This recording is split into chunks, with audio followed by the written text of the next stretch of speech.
असलामुअलैकुम दोस्तों की हाल चाल है। उम्मीद करने सारे दोस्त वीर भरा खैरियत नाल होणगे। दोस्तों अज आपां एक वीडियो देखनी है।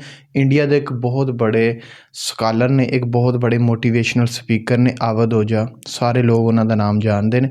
तो वो सिख धर्म के बारे, बाबा गुरु नानक जी, गुरु गोबिंद सिंह साहब के बारे की कह रहे हैं, खासकर पंजाब के बारे या पंजाब दे विच होने वाले जुल्म सितम के बारे वो गल कर रहे हैं। तो आप ये वीडियो देखने, उम्मीद है तुहानूं दोस्तों वीडियो पसंद आएगी। खालसा मतलब प्योर, शुद्ध।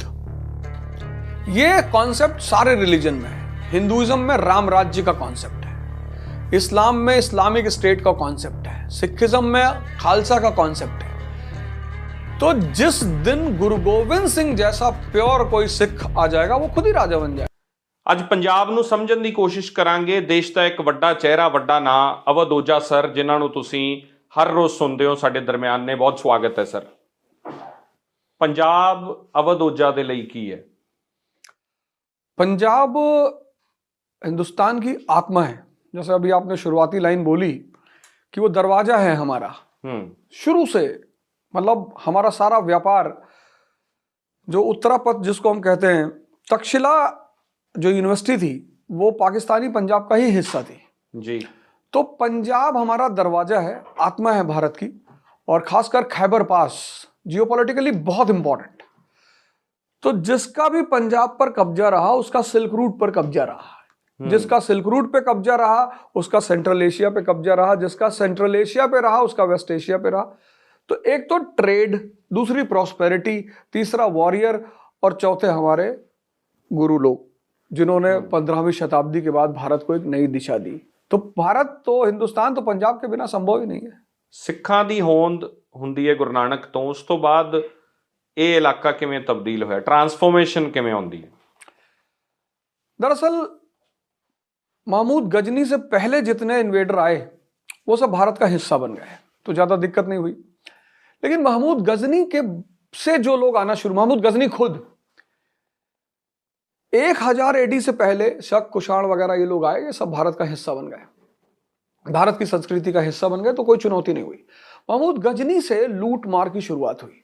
महमूद गजनी, फिर उसके बाद तुर्क आए, फिर मोहम्मद गौरी आया, और ऐसे करते करते करते 1398 तक पंजाब को सारा खामियाजा भुगतना पड़ा विदेशी आक्रमण का। अब 1398 की आप स्थिति इमेजिन करो कि इतने लोग मारे गए दिल्ली और पंजाब के रास्ते में। तैमूर आया दिल्ली तक, उसके बाद वो वापस मारते हुए वापस गया। तो एक कहावत है कि necessity is the mother of invention. जहां आवश्यकता होगी वहां चीजें पैदा होगी। तो 1398 तैमूर वो पीक है हिंसा का, आतंक का, लूट का। और तब उस पृष्ठभूमि में आते हैं हमारे गुरु नानक जी, और उन्होंने एक ओंकार सतनाम कि सब एक ईश्वर की संतान है, सब मिल के रहेंगे, नहीं तो सब ऐसे ही मारे जाएंगे। और उनसे एक प्रथा शुरू हुई लंगर की, क्योंकि खाना भाईचारे का प्रतीक है। जब आप एक साथ बैठ के खाते हैं तो आप भाई हैं। और वहीं से सिखिज्म की शुरुआत हुई, और पंजाब के सशक्तिकरण की और भारत के रोशनी की शुरुआत हुई। गुरु नानक तो पहले दा भारत ते गुरु नानक तो बाद दा भारत कितनी वड्डी तब्दीली है, कितना वड्डा डिफरेंस देखिया तुसी? अरे बहुत बड़ा डिफरेंस। गुरु नानक के पहले तो आतंक, हिंसा, लूटमार कुछ है ही नहीं पंजाब में। उससे पहले, हाँ, उससे पहले प्राचीन काल में पंजाब है, मतलब जो एंशिएंट हिस्ट्री है पंजाब की वो भी बहुत स्ट्रांग है। तब वो मौर्यों के कब्जे में था पंजाब का पूरा हिस्सा, फिर वो कुषाणों के कब्जे में रहा। लेकिन गुप्तों के बाद से लेकर और गुरु नानक देव जी तक पंजाब की स्थिति बहुत खराब थी, बहुत अंधकार हम कह सकते हैं पूरी तरह से। और गुरु नानक देव जी के आने के बाद फिर एक रोशनी की शुरुआत हुई, और आज पंजाब की समृद्धि तो पूरी दुनिया में फेमस है। सिखां दे कंट्रीब्यूशन नूं मुल्क लई किवें देखदे हो? औरंगजेब ने एक बार गुरु गोविंद सिंह जी से पूछा उसने कि आपके ये जो बंदे हैं ये बड़ी दाढ़ी और बड़ा बाल क्यों रखते हैं? तो उन्होंने कहा ये संत योद्धा है, सेंट वॉरियर जी। तो सिखिज्म का 2 कंट्रीब्यूशन है, जो ना तो भारत उससे ऊपर जा सकता है, ना ये पूरी दुनिया जा सकती है। पहला कंट्रीब्यूशन ये है, गुरु नानक देव जी से गुरु अर्जुन देव जी तक सामाजिक, सांस्कृतिक सुधार, सब भाई है, एक मनुष्य की, एक ईश्वर की हम सब संतानें हैं। ये पहला फेस है कि सब एक है, बाहर निकलो ये जाति पाति। अगर आज हम सिखिज्म को पूरी तरह मान लें तो 10 साल में भारत सुपर पावर।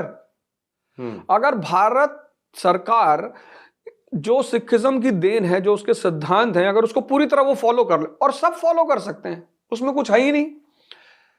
आदि ग्रंथ में आधे दोहे हैं बाबा फरीद के और आधे दोहे हैं कबीरदास जी के जी।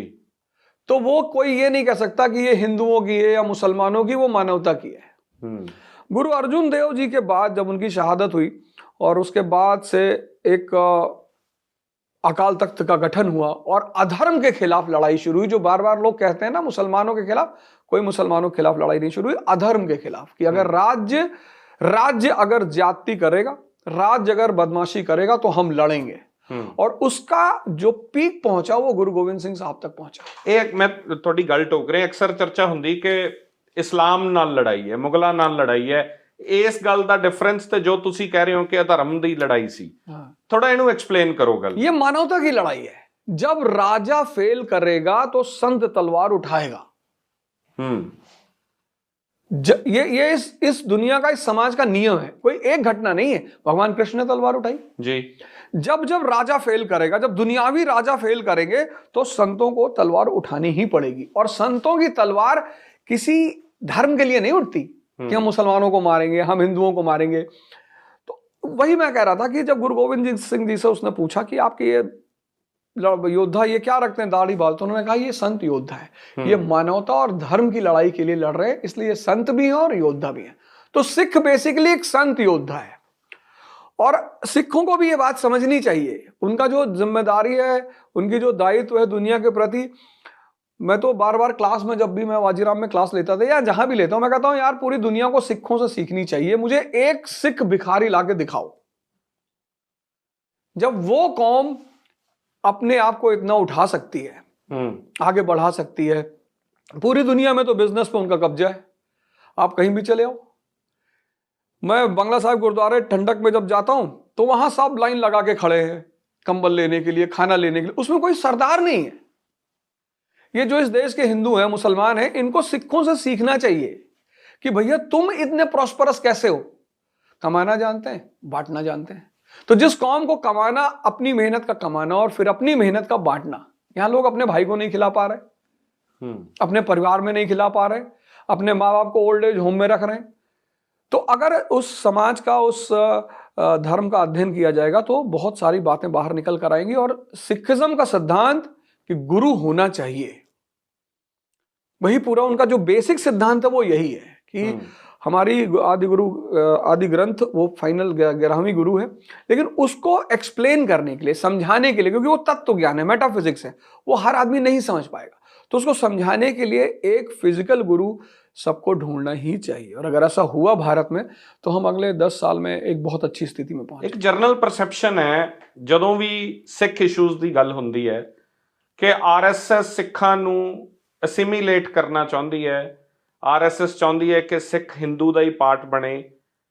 ਧਾਰਾ 25 ਨੂੰ ਲੈ ਕੇ ਵੱਡਾ ਮਸਲਾ ਹੈ ਸਿੱਖਾਂ ਦੇ ਵਿੱਚ ਕਿ ਅਸੀਂ ਕੇਸਾਧਾਰੀ ਹਿੰਦੂ ਨਹੀਂ ਆ, ਅਸੀਂ ਵੱਖਰੀ ਕੌਮ ਆ। ਇਸ ਗੱਲ ਦੇ ਉੱਤੇ ਬਹੁਤ ਵੱਡਾ ਕਨਫਲਿਕਟ ਬਹੁਤ ਸਾਲਾਂ ਤੋਂ ਚੱਲਦਾ ਆ ਰਿਹਾ ਹੈ। आरएसएस का नजरिया सिखा प्रति तुहाडे मुताबिक की है? इसका जवाब बड़ा प्यारा सा है कि बाबा नानक सूफी फकीर ऐसे कुछ करके लाइन है, मुसलमानों का पीर, हिंदू का संत, मुसलमानों का पीर। कोई जरूरत नहीं सिखों को किसी धर्म में एडजस्ट करने की, वो अपने आप में एक आदर्श है पूरी दुनिया में। जैसे बहुत सारे लोग करते हैं ना, हम इनको एडजस्ट कर ले, हम इनको एडजस्ट कर ले। मैं कहता हूं जरूरत ही क्या है।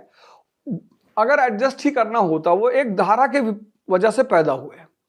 जब 15वीं शताब्दी में जिस वक्त सिखिज्म पैदा हुआ, अराजकता पैदा हुई, अनार्की पैदा हुई, कुछ भी नहीं है भारत में, कोई राजनीतिक सत्ता नहीं है भारत में। जिस वक्त गुरु नानक देव जी साहब आते हैं उस वक्त भारत में कोई राजनीतिक सत्ता नहीं है। और सिखिज्म पैदा हुआ एक बड़े नोबल सिद्धांतों पर। गुरुद्वारा साहिब बना, हरमंदिर साहिब बना। वो जो हिंदुइज्म और मुसलमानों की जो कुरीतियां थी उनको साइड करके एक नई धारा का जन्म हुआ। तो जब वो कुरीतियों के खिलाफ एक नई धारा का जन्म हुआ तो वो धारा और मजबूत की जानी चाहिए। क्या जरूरत है कि उसे इधर एसिमिलेट कर लें, उसे उधर एसिमिलेट कर ले, ये हमारे रिश्तेदार है, ये उनके रिश्तेदार, इसकी कोई जरूरत नहीं है।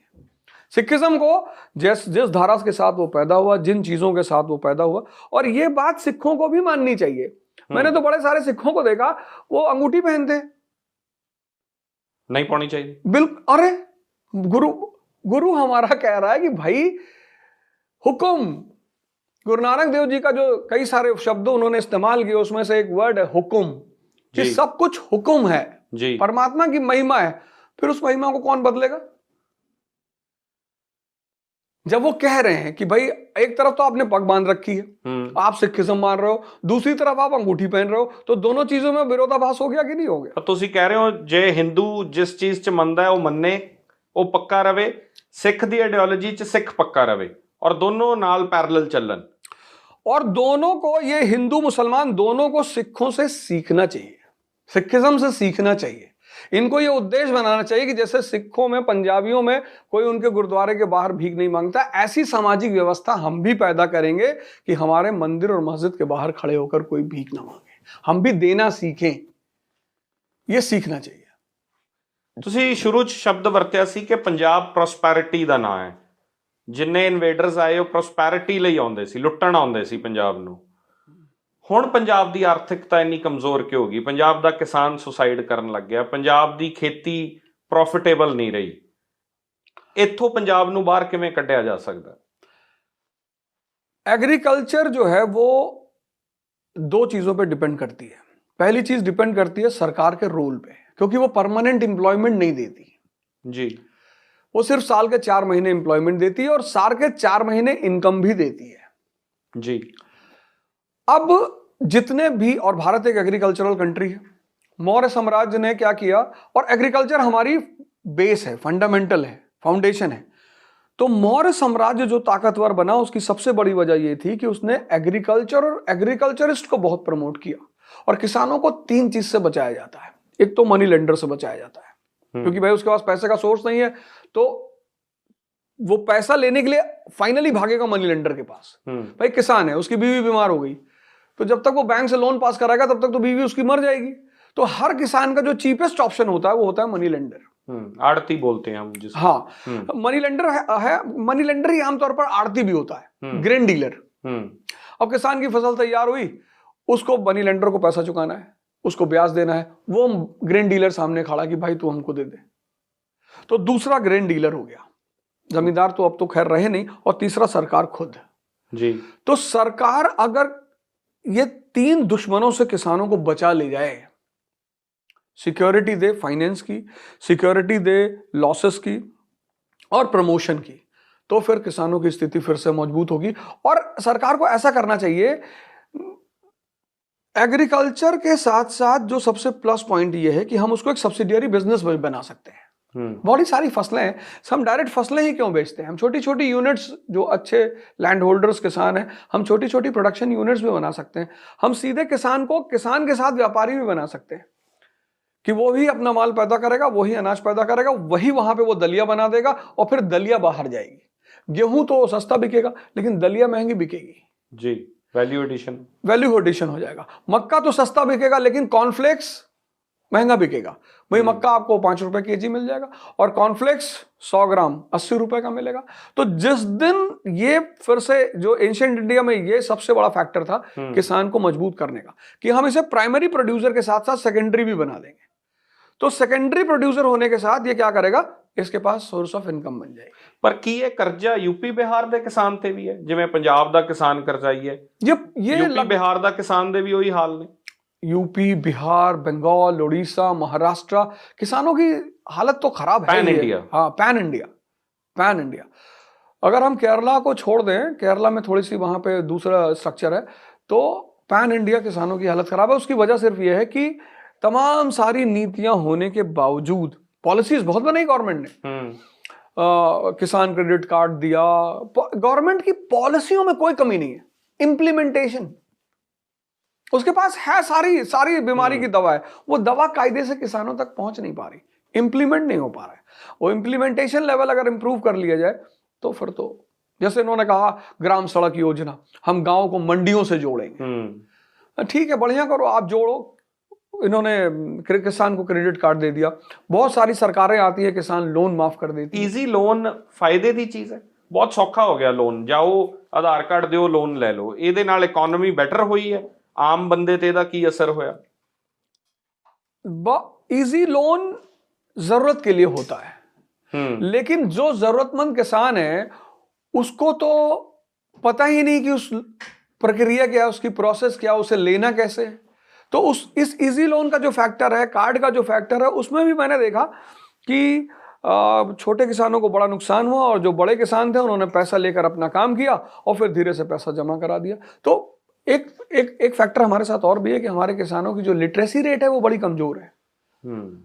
किसी भी पॉलिसी के सफल होने में सबसे बड़ी कई सारे फैक्टर्स होते हैं, उसमें अवेयरनेस होती है, अवेकनिंग होती है, उनकी किसान की खुद की जागरूकता होती है। तो पॉलिसियां तो बहुत हैं, इंप्लीमेंटेशन लेवल इनको सुधारना पड़ेगा। ਤੁਹਾਨੂੰ ਲੱਗਦਾ ਕਿ ਸਰਕਾਰ ਪ੍ਰੋ ਕਾਰਪੋਰੇਟ ਹੋਗੀ, ਸਰਕਾਰ ਕਾਰਪੋਰੇਟ ਐਨਪੀਏ ਹੁੰਦਾ ਹੈ ਉਹਦਾ ਲੋਨਸ ਮਾਫ ਕਰਦੀ ਹੈ ਕਰੋੜਾਂ ਰੁਪਏ ਦੇ, ਕਿਸਾਨ ਜਿਹੜਾ ਉਹ ਪੰਜਾਬ 'ਚ ਤਕਰੀਬਨ 1,70,000 ਕਰੋੜ ਦਾ ਕਿਸਾਨ ਦੇ ਸਿਰ ਤੇ ਕਰਜ਼ਾ ਹੈ, ਉਹ ਫਿਰ ਵੀ ਚੁਕਾ ਰਿਹਾ। ਉਹ ਗਵਰਨਮੈਂਟਸ ਜਿਹੜੀਆਂ ਗਲੋਬਲੀ ਕਾਰਪੋਰੇਟ ਦੇ ਵੱਲ ਹੈ। राजनीति में एक कहावत है पर्दे के पीछे कि जिसके पैसे से चुनाव लड़ेंगे उसके पैसे को माफ करेंगे। 1757 में ईस्ट इंडिया कंपनी ने बंगाल, बिहार, उड़ीसा पे कब्जा कर लिया और 1750 में इंडस्ट्रियल रेवोल्यूशन हो गया। तो वो जो प्रोड्यूसर्स, मैन्युफैक्चरर्स पैदा हुए ब्रिटेन में, उन्होंने ब्रिटिश पार्लियामेंट को पैसा देना शुरू किया, कहा ये बाजार खोलो भारत की, हमको चाहिए। तो 1813 में जो चार्टर एक्ट आया उसमें ईस्ट इंडिया कंपनी की मोनोपोली खत्म कर दी गई।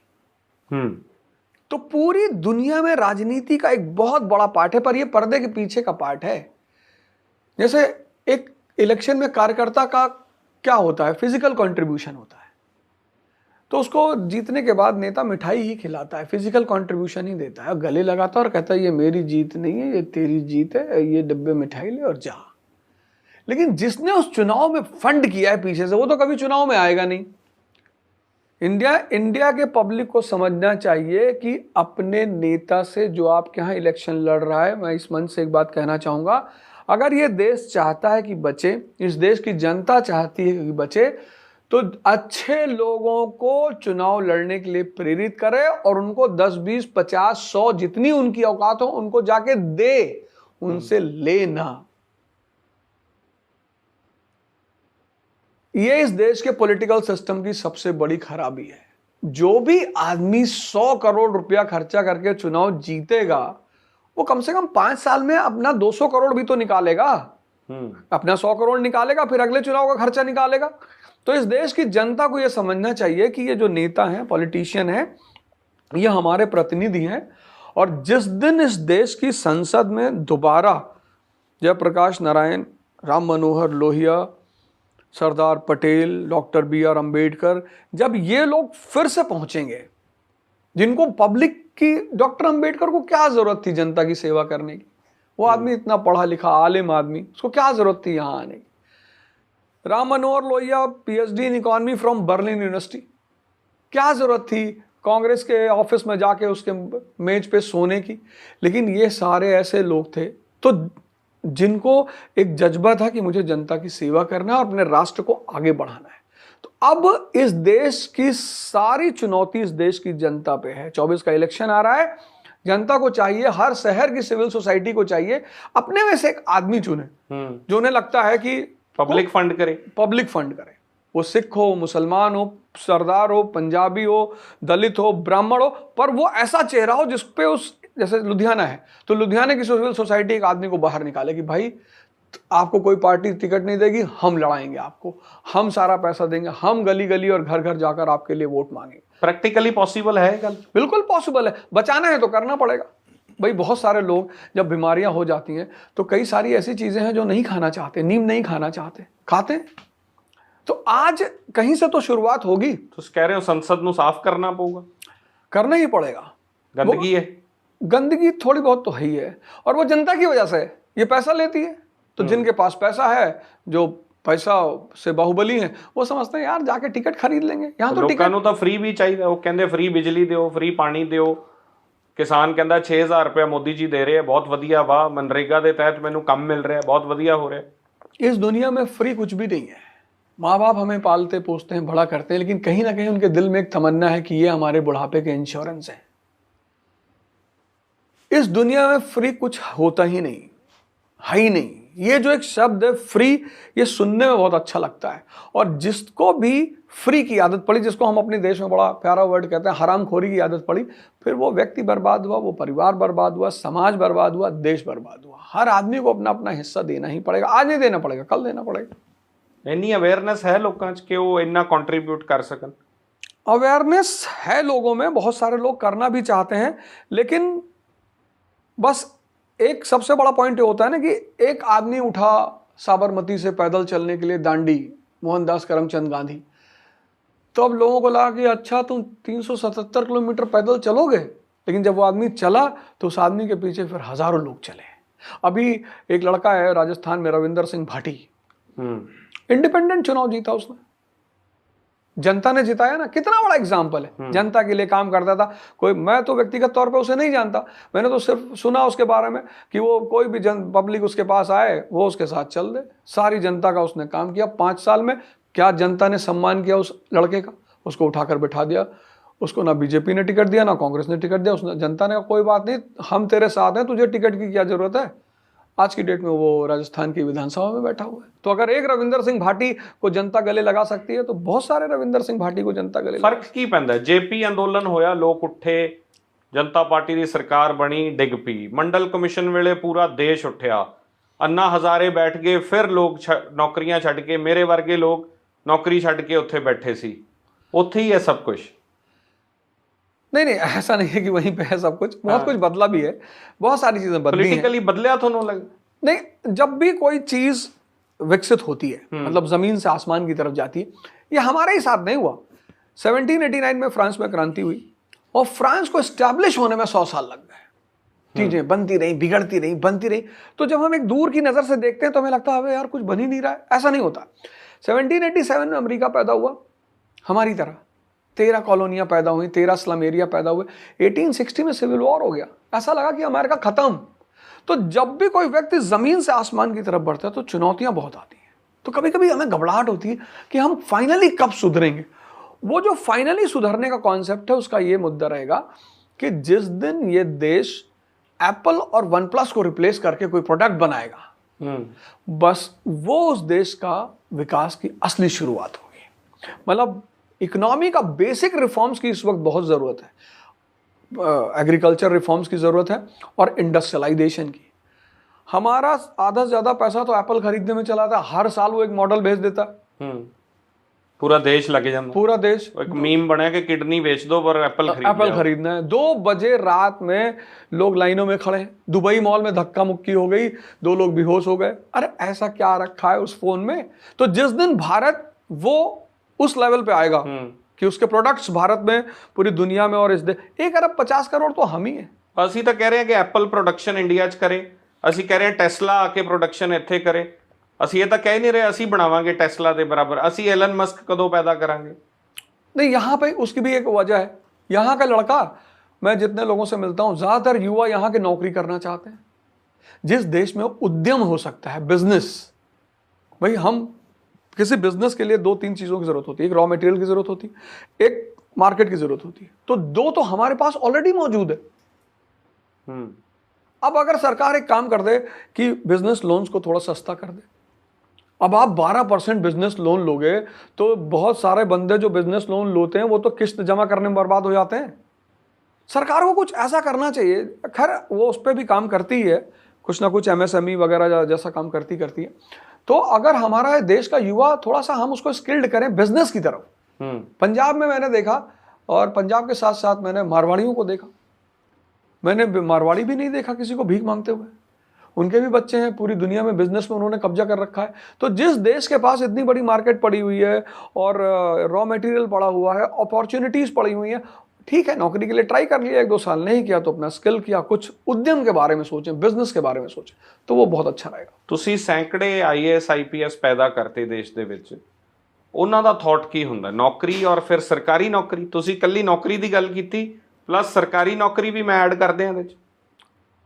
मेरा एक स्टूडेंट है, मुझसे पढ़ा, रोमन सैनी। वो 16 या 17 साल में शायद डॉक्टर हो गया, 18 साल में, और 22 साल या 23 साल में उसकी 18वीं रैंक थी आईएएस में। फिर उसने आईएएस भी छोड़ दिया, फिर उसने एक संस्था खड़ी की 30,000 करोड़ की, अन अकेडमी। अच्छा, मतलब मेडिकल का प्रोफेशन छोड़ा, मेडिकल का प्रोफेशन छोड़ने के बाद उसने आईएएस छोड़ा, 18th रैंक, फिर उसने अन अकेडमी जैसी एक इतनी बड़ी संस्था क्रिएट की भारत में। कितना बड़ा एग्जाम्पल है। ऐसे बड़े सारे एग्जाम्पल्स हैं। तमिलनाडु में एक साहब हैं अन्नामलाई, आईपीएस, कर्नाटक कैडर, 5 साल 10 साल नौकरी की, आज की डेट में बीजेपी के एक बहुत स्टैब्लिश लीडर है। तो ऐसा नहीं है कि आईएएस क्या है, आईएएस मिडिल क्लास लोगों के लिए एक बहुत बड़ा सोशल एक्सेप्टेंस का प्लेटफॉर्म है। जैसे हम मिडिल क्लास के हैं, हमें कोई नहीं जानता, हमारी कोई गारंटी नहीं है, लेकिन अगर मैं आईएएस हो गया तो 2 चीजें मुझे तुरंत मिल गई, एक सोशल एक्सेप्टेंस और एक गारंटी कि भैया ये तो आईएएस है भैया। ओपी चौधरी जी अभी छत्तीसगढ़ में मंत्री हुए आईएएस की तरफ से, आईएएस थे वो। ये हमारे जो रेलवे मिनिस्टर हैं अश्विनी वैष्णव जी, आईएएस ऑफिसर। तो आईएएस के जो वो है, क्या कहते हैं, दौड़ है, उसकी एक ललक है लड़कों में, उसके पीछे एक बहुत बड़ी इच्छा ये है कि भैया हमारी एक सोशल एक्सेप्टेबिलिटी बन जाए और इस देश में गारंटी बन जाए, उसके बाद हम अपने अगले उद्देश्य को आगे बढ़ाएंगे। बिहार, यूपी, राजस्थान ये ज़्यादा आईएएस आईपीएस क्यों पैदा करता है? पंजाब ते हरियाणा पिछे क्यों है? नहीं, पंजाब और हरियाणा की समृद्धि उसके लिए बाधा है। कभी कभी क्या होता है, प्रॉस्पेरिटी ऑब्स्टेकल का काम करती है। तपस्या करने के लिए अपने आप को जलाना पड़ेगा। और पंजाब और हरियाणा में जो पॉपुलेशन है उसने कष्ट देखा ही नहीं, दर्द देखा ही नहीं। तो 25 साल में जब कोई दर्द देखता है, जब उसके पास ऑप्शन है उस दर्द को ना लेने का, तो वो निकल जाता है। आता तो बहुत, ऐसा नहीं हरियाणा पंजाब का लड़का नहीं है, और हरियाणा पंजाब से सिलेक्शन सब तो हो ही रहे हैं, ऐसा नहीं कि नहीं हो रहा, हो रहा है।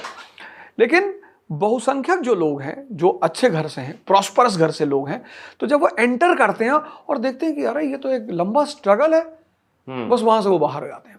यूपी, बिहार, राजस्थान के पास निकलने का ऑप्शन नहीं है, कहां जाएंगे। मेरे साथ, मैं चंडीगढ़ में था, कई सारे लड़के थे, बोले सर आईएएस नहीं बनेंगे, कनाडा चले जाएंगे।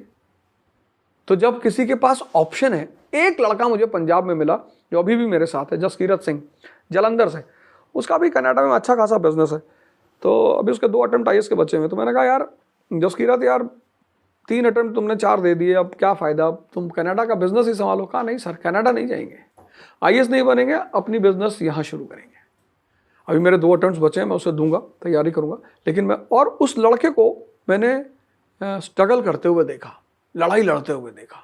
सब तो ज़्यादा अग किहदे च देखी है तुसीं? मतलब मैं स्टेट वाइज पुछ रहे, किहड़े नौजवान ने जिन्हां च मरण दी जनून दी अग है कि असीं बनना है, नहीं तो कर नहीं जाना?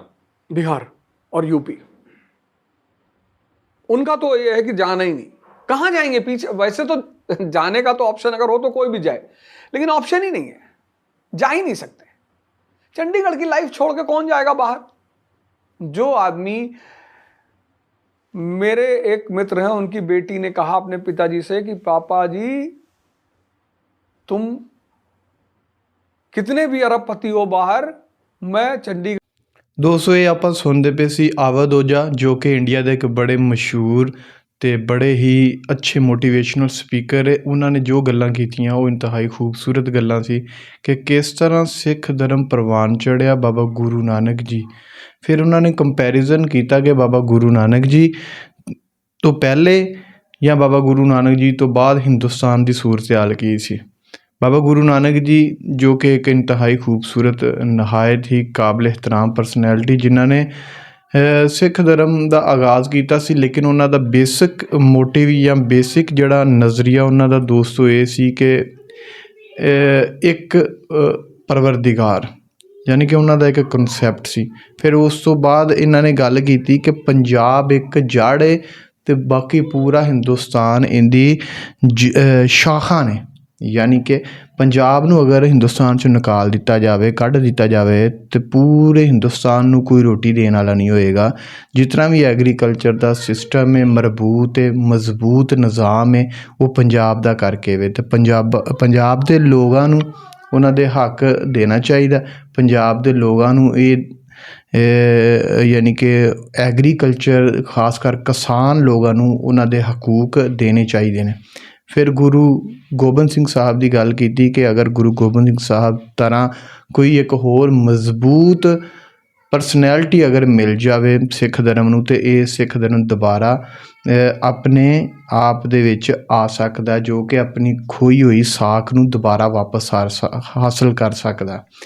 ਹੋਰ ਬਹੁਤ ਸਾਰੀਆਂ ਗੱਲਾਂ ਕੀਤੀਆਂ ਜੋ ਕਿ ਬੜੀ ਵਧੀਆ ਗੱਲਾਂ ਇਹਨਾਂ ਨੇ ਕੀਤੀਆਂ। ਬੜੀਆਂ ਅੱਛਾ ਲੱਗਾ ਕਿ ਇੱਕ ਹਿੰਦੂ ਸਕਾਲਰ ਹੋਵੇ ਅਤੇ ਉਹ ਕਿਸ ਤਰ੍ਹਾਂ ਸਿੱਖ ਧਰਮ ਦੀ ਗੱਲ ਕਰ ਰਿਹਾ ਹੋਵੇ। ਬੜਾ ਅੱਛਾ ਲੱਗਦਾ। ਉਮੀਦ ਹੈ ਦੋਸਤੋ ਤੁਹਾਨੂੰ ਵੀਡੀਓ ਪਸੰਦ ਆਈ ਹੋਣੀ। ਅੱਲਾਹ ਨਿਗਹਿਬਾਨ।